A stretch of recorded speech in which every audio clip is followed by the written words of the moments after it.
오늘도 말씀과 기도로 목요일 하루를 시작하는 우리 모든 성도들 가운데 하나님의 놀라운 은혜가 언제나 함께하여 주시기를 주님의 이름으로 간절히 축원드립니다.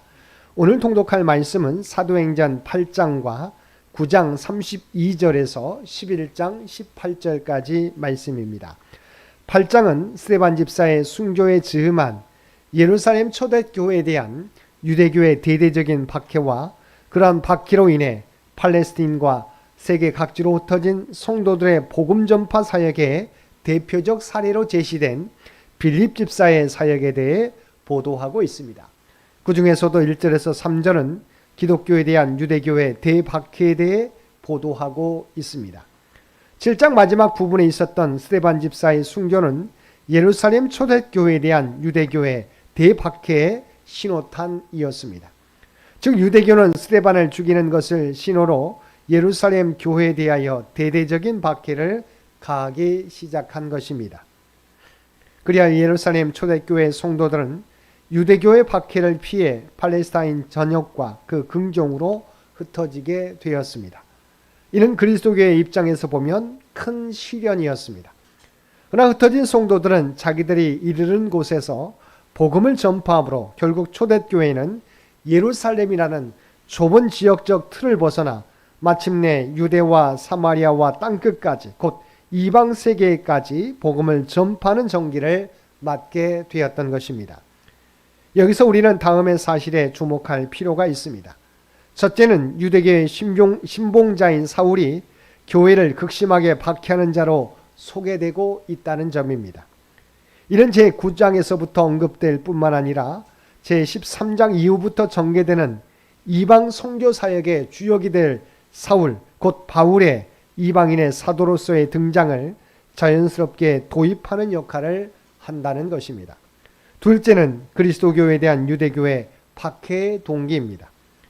유대교의 그리스도교에 대한 박해의 표면적인 이유는 유대 종교 지도자들의 기득권 수호를 위한 것이었습니다.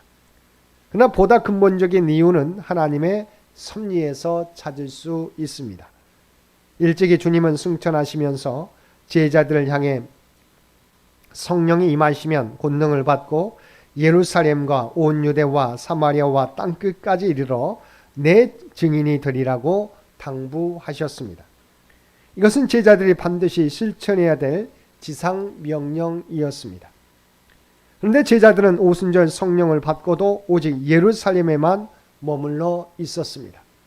이에 하나님은 제자들로 하여금 주님의 지상명령을 수행하게 하므로 복음이 이방 세계까지 전파되도록 하시기 위해서 유대교의 핍박의 손을 빌려서 제자들을 팔레스타인과 세계 각지로 흩으셨던 것입니다. 4절에서 40절까지 말씀에는 유대교의 박해로 말미암아 팔레스타인 전역과 그 근경으로 흩어진 성도들의 복음 전파 사역의 대표적 사례로 제시된 빌립 집사의 사역에 대해 보도하고 있습니다. 먼저 4절에서 13절까지 말씀은 예루살렘 초대교회 7집사 중에 하나였던 빌립 집사가 유대교의 박해를 피해서 사마리아로 갔다가 거기서 복음을 전파하여 많은 사람들을 주께로 돌아오게 한 사실을 보도하고 있습니다. 그런데 이러한 빌립 집사의 사마리아 전도 사역은 스데반 집사의 사역과 함께 베드로의 유대 사역과 바울의 이방 사역의 교량적 역할을 한다는 점에서 교회사적으로 매우 중요한 의의를 갖습니다.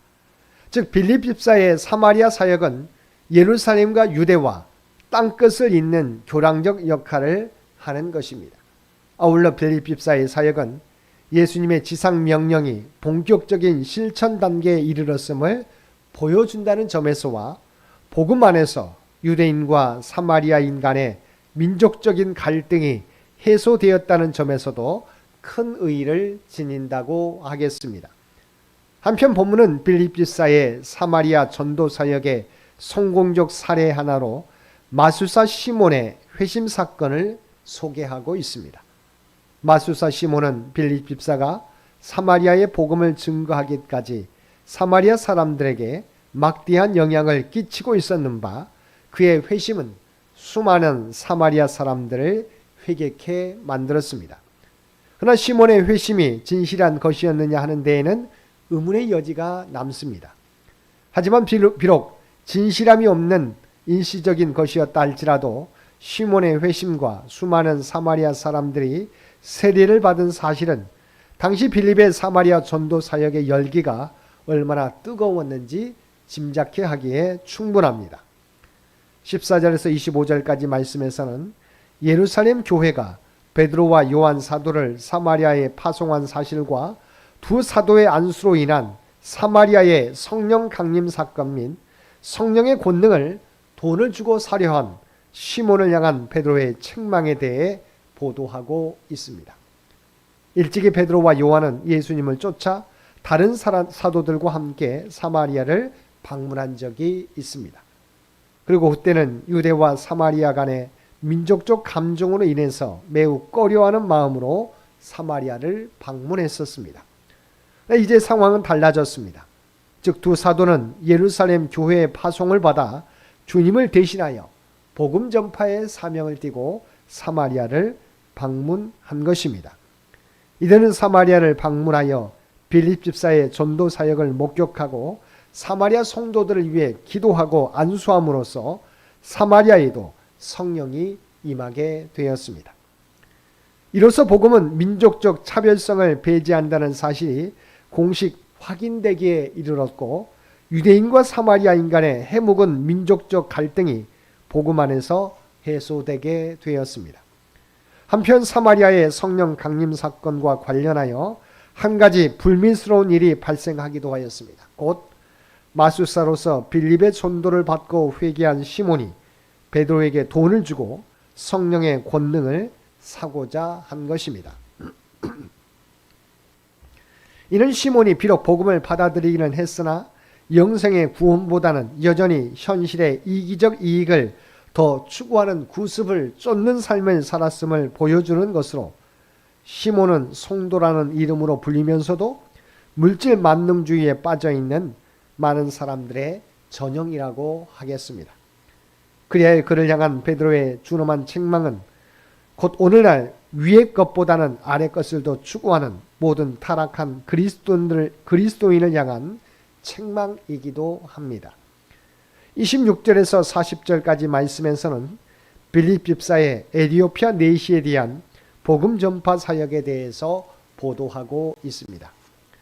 여기서 에디오피아 여왕 간닥의 국고 맡은 내시는 오늘날로 말하면 재정경제부 장관급에 해당되는 인물로 추정하기로는 느헤미야와 같이 디아스포라 유대인으로서 에디오피아에서 고위 관리에 오르는 영예를 얻었던 것으로 여겨집니다.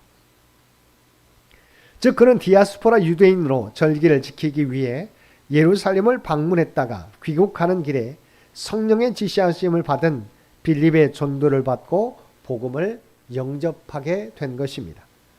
이러한 본문은 초대교회의 선교사역 기사 중에서도 성령께서 특히 역동적으로 역사하신 대표적 사건들 중에 하나로서 복음 전파의 사역이 전적으로 성령의 주도하에 이루어지는 사역임을 보여줌과 아울러서 이제 복음이 지역적으로 팔레스타인이라는 울타리를 넘어서 이방 땅에까지 미치기 시작하였음을 보여준다는 점에서 큰 의의를 지닌다고 하겠습니다.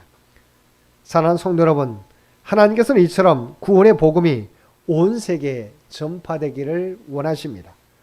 그래서 우리가 우리 주위에서부터 온 세계에 복음을 전하기를 원하십니다. 만일 우리가 이 하나님의 소원을 이루어 드리지 않는다면 하나님은 다른 사람, 더 나아가 다른 나라와 민족을 선택하여 당신의 뜻을 기필코 이루어 가실 것입니다. 하나님의 은혜가 우리에게 머물러 있을 때 복음 전파의 사명을 위해 기도하며 그 사명을 감당하며 살아가는 저와 여러분 모두가 되시기를 주님의 이름으로 간절히 축원드립니다. 함께 기도드리겠습니다. 사랑과 은혜가 충만하신 아버지 하나님, 주님의 마음이 있는 곳에 우리의 마음이 있게 하시고 주님의 눈이 가 계시는 곳에 우리의 눈도 가 있게 하옵소서. 오늘도 오직 주님의 도구로 사용되는 우리 모두가 되게 하여 주옵소서. 오늘도 이 나라와 이 민족을 기억하여 주시고 오직 하나님의 뜻 가운데서 통치하시고 인도하여 주시기를 원합니다. 100주년을 준비하며 나아가는 창현재단, 오직 하나님의 계획하신 바를 하나하나 이루어가는 복된 재단이 되게 하여 주시고 다음 선교 100년을 준비하는 데 부족함이 없게 하여 주옵소서. 특별히 간구하옵기는 육신의 연약함 가운데 있는 사랑하는 권사님과 집사님 모든 성도들을 기억하여 주시기 원합니다. 아버지 하나님 붙들어 주시옵시고 생명의 기운으로 감싸 주시어서 하나님 놀라운 치유의 역사를 경험하는 그들 모두가 되게 하여 주옵소서. 또한 어떤 상황 가운데 처해 있든지 어떤 장소에 있든지 간에 하나님을 예배하는데 또한 하나님을 가까이 하는데 부족함이 없는 귀한 주의 백성들 모두 되게 하여 주옵소서. 특별히 추운 일기가 계속됩니다. 아버지 하나님 경강의 연약함으로 어려움 당하는 주의 백성들 없도록 눈동자와 같이 지키시고 보호하여 주시옵소서. 특별히 우리가 이 땅을 살아가게 될 때 하나님의 거룩한 백성이라고 하는 정체성을 가지고 살아가게 하여 주시옵소서. 그리하여 우리가 발을 딛고 살아가는 삶의 현장 가운데 그리스도의 아름다운 향기와 선한 영향력을 나타내며 살아가게 하여 주옵소서. 이 모든 간구 우리를 구원하여 주신 예수님의 이름으로 간절히 기도드리옵나이다. 아멘.